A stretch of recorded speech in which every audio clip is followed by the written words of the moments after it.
सम्मत 2000 के ऊपर, 3000 के ऊपर नहीं, 2000 के ऊपर ऐसा जो पड़े, पूरब पश्चिम उत्तर दक्षिण 34 काल पड़े। अकाल मृत्यु होगी जब नहीं, कर्जा बहुत मरे।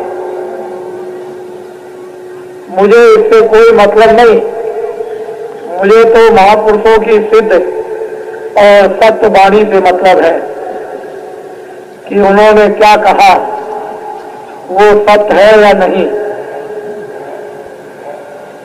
60 बरस उन सज्जुग आवे, धर्म की बेल बढ़े, अरे मन धीरज क्यों ना धरे। हजारों वर्षों के लिए सज्जुग आएगा इस कलयुग में, और कलयुग अभी खत्म नहीं होगा, लेकिन कलयुग में सज्जुग लग जाएगा।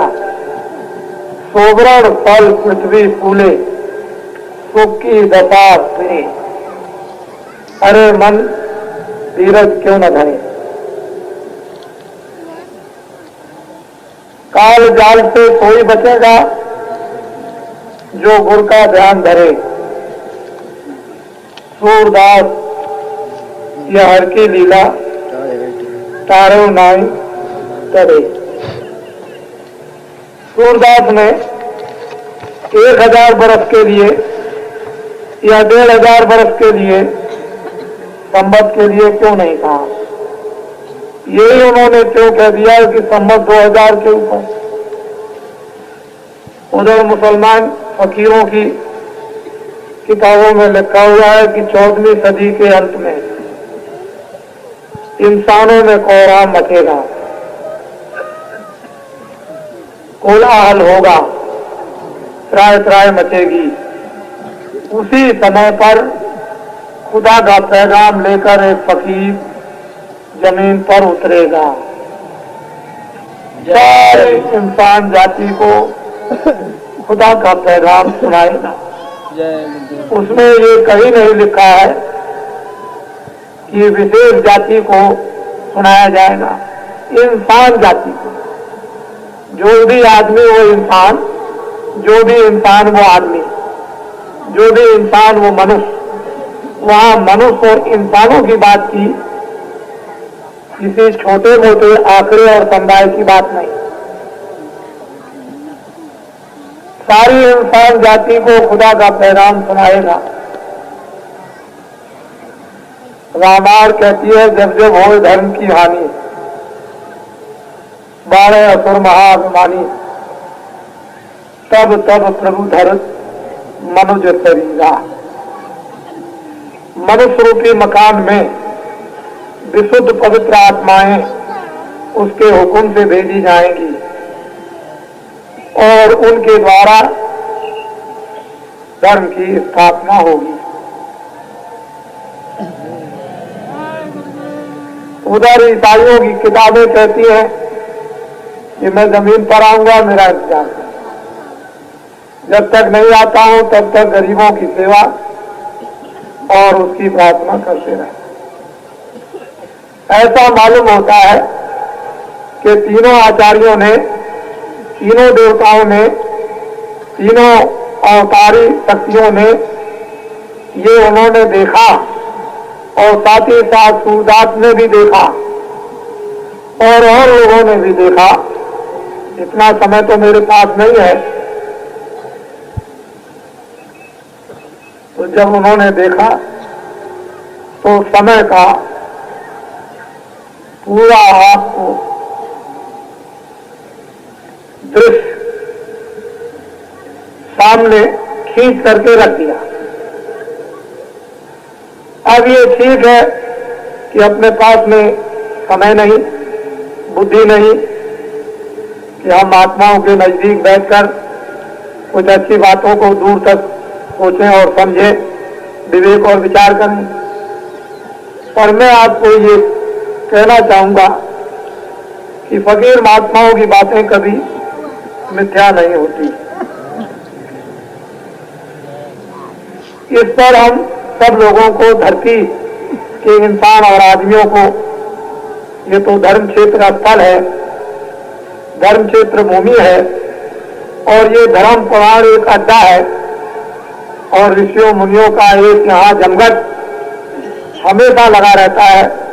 उसका हमें सबको गौरव व अभिमान होना भी चाहिए। और वो लोग, उनके कभी वचन वाणी कलाम गलत मिथ्या झूठ नहीं होते। बाबा जी ने आपके सामने एक छोटी सी बात रखी, उसी में लोगों को संदेह हुआ। मैंने कोई ऐसी बात नहीं रखी कि आपके ऊपर कोई दबाव डाला जा रहा है, ऐसी कोई बात नहीं। मैंने तो ये कहा कि पापों का घड़ा भर गया,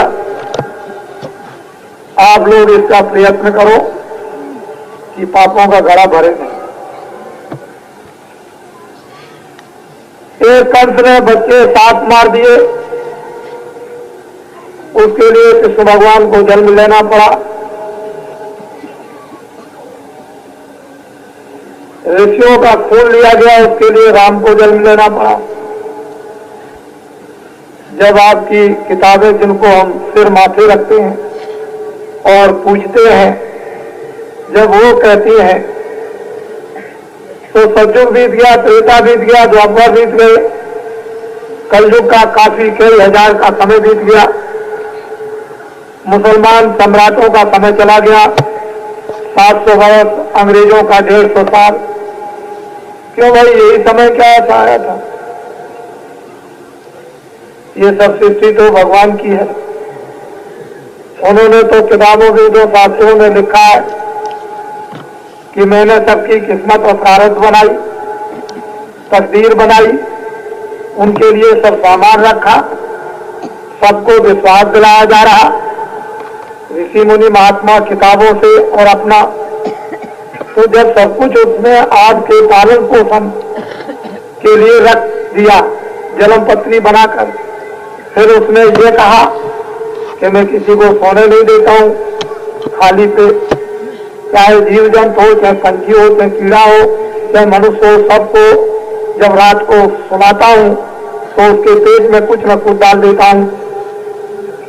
जहां भारत का धर्म, भारत का ज्ञान, भारत का विश्वास ये आपको बात याद दिलाता हो, तो क्यों भाई ऐसी बात क्या आ गई, जरूरत पड़ गई कि देश में आबादी ज्यादा बढ़ गई, अब अन्न नहीं है, अब चीनी नहीं है, अब चावल नहीं है, अब गुड़ नहीं है, और अब ये नहीं है, अब ज्वार मक्का बाजरा नहीं है। ये सब ऐसी बातें क्यों आई? इससे मालूम होता है कि धरती को आपने नाराज किया, हवा को नाराज किया, आपने पानी को नाराज किया, अग्नि को नाराज किया, आपने आकाश को नाराज कर दिया। ये तो सब देवता थे, ये तो किताबों में आपको बता ही रहे कि देवता है, तो इनको आपने नाराज कर दिया। और नाराज करने के बाद फिर आप इनसे आराम चाहते हो, आप इनसे सुख समृद्धि चाहते हो।